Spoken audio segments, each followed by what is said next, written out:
This is tea. Oh. What do you think? Yes. Hi, I'm David. I'm Laurel, and I made homemade oolong tea and jam with my camellia plants in the yard. Let's check it out.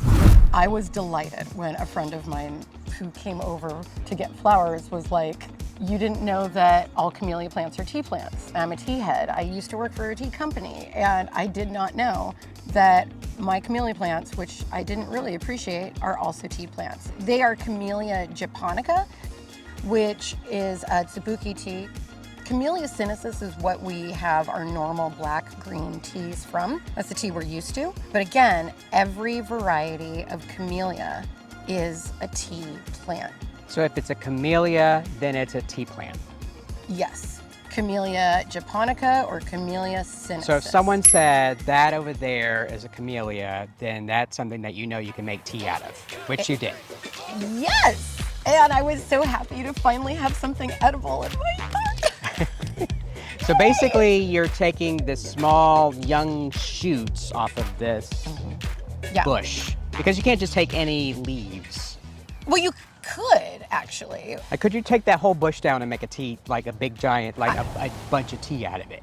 Yes, but it wouldn't be as good as what I made in the spring with the new shoots.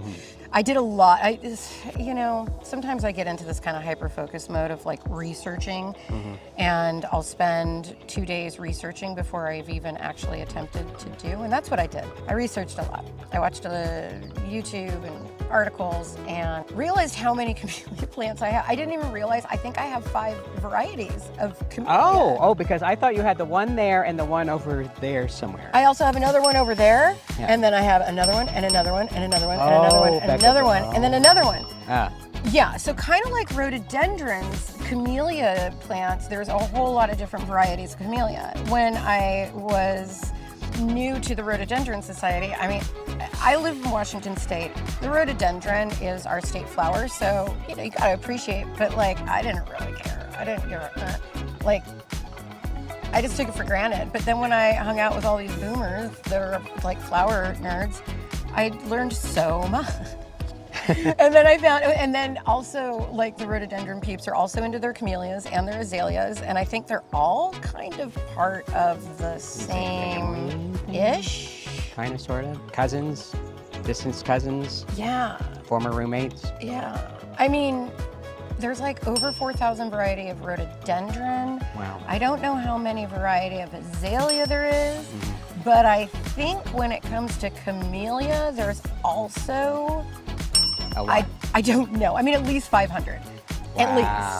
But I've got 5 different kinds here, and I don't really know what they are, other than that they're Camellia japonica because of the flowers. So you took the leaves off of some of them. Yeah. Or all of them. When you made tea earlier this year, did you harvest it from all 5? I did. I did. Okay. So it's a, we could call it a Shelton blend instead. Shelton blend. Yeah. Right? It's Yeah. the Shelton High Country blend. To make it fancy. So fucking fancy. You have no idea, you guys, for real. Yeah, so even though I made this tea, I still kind of need to do a little bit more research on, I mean, I know the proper brewing temperature for oolong tea, which I believe, I might not be remembering, sorry, I think it's 190 or 180 for oolong. But this particular type of tea, because again, it's not a green tea, it's not a black tea, it's an oolong tea. I tried to make a black tea. But so for those who don't understand, so all tea is green tea, black tea. It all comes from the same plant. And the way that you get green tea is the same way as the same plant if you were going to get black tea. It's just how long you process it, roast it. Yeah, so yes, and like pu'er tea, there's so many different kinds, but oolong tea is in between a green and a black tea. I was trying to make black tea, and next year, mark my words, because I do like a good, proper, like British black tea with milk in it. So that's what I was trying to do, but I didn't get it. I got an oolong, which I'm still fine with. It's delicious. It is absolutely I probably delicious. prefer this. than the black Really? tea. Yeah. Yeah. Like Well, you don't English. take milk in your tea. Yeah. I do, and you don't. I'm a scorn to my English heritage by not drinking Yorkshire Gold and putting a bunch of milk in it. See, I love that. That's totally what I do. Or like, This is better. I've never had tea this fresh, right? Yeah. What I learned is that in order to make black tea, or there's like a whole process of fermentation that I'm gonna get more on next year. Because this year I made some tea. I don't have a lot of tea because I was still learning how to make it. And by the time that I figured out the process, it was kind of over. Like all the new leaves were done, and I had cut back because I actually haven't. We're gonna get some footage of where that camellia is now. It looks like a monster almost, you know? I think it's pretty. I mean, it is pretty, but it's massive. Just put giant googly eyes on it and it'll be Oh my fun. God, we should get some googly eyes. Hopefully we can Giant do that googly before eyes. hopefully we can do that before we launch the video. So back in the spring, there was also some wonderful blooms that we're going to show you, or you have already seen. Some wonderful blooms were on these bushes. So, and there's something you can do with these blooms as well, right? Oh yeah, so yes. So not just tea, but the flowers are edible as well. But I had so many camellia flowers, and so because it's edible, I made camellia jam as well. And it is delicious. So what I did was I looked online for a rose petal jam recipe, and then I used that rose petal jam recipe to make this camellia jam. And then it was the first time that I made jam all by myself. That was really good. And then I was obsessed with making the jam after I was kind of over making the tea. Jam is actually not as long of a process. But that being said, David, here is the jam, which I put on some graham crackers and Lovely. with some fresh whipped Just to cream. kind of show you what it's like now. You might have seen what it was before, and here it's like this is you call a second. That's my Second batch. I would call that my factory second. I have some jam downstairs that is sitting in the pantry and waiting for our Labor Day weekend. That lovely. And with the whipped cream though. So camellia jam. Camellia jam And what else is on here? whipped cream. Whipped cream. There we go. And so I have to say it, that's my jam, man. Literally. What? So good. Yum, yum, yum.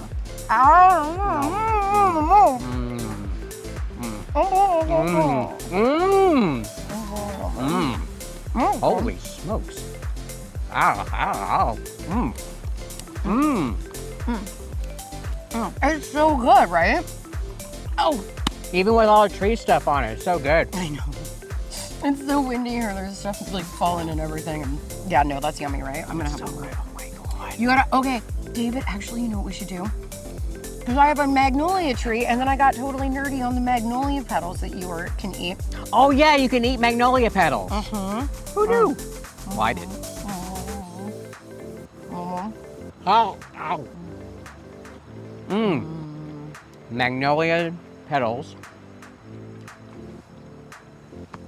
Yes. And you can take magnolia, fresh magnolia flowers, you can eat them right off the tree. They have a really light gingery taste.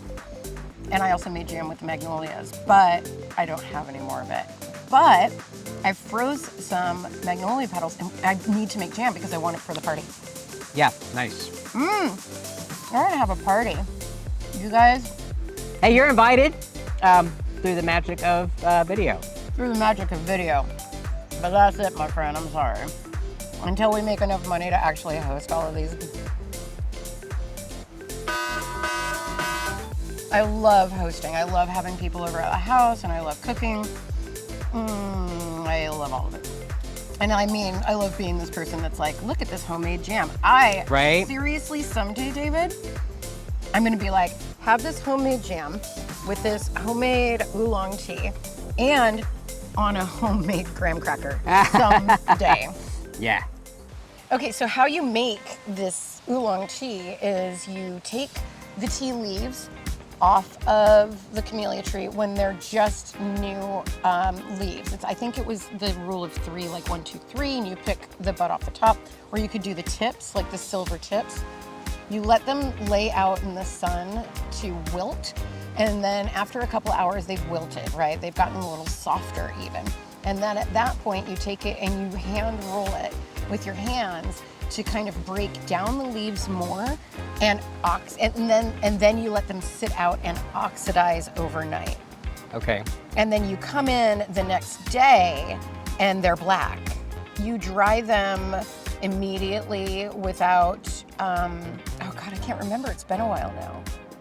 Huh. So without the oxidation, is that green tea? Yeah.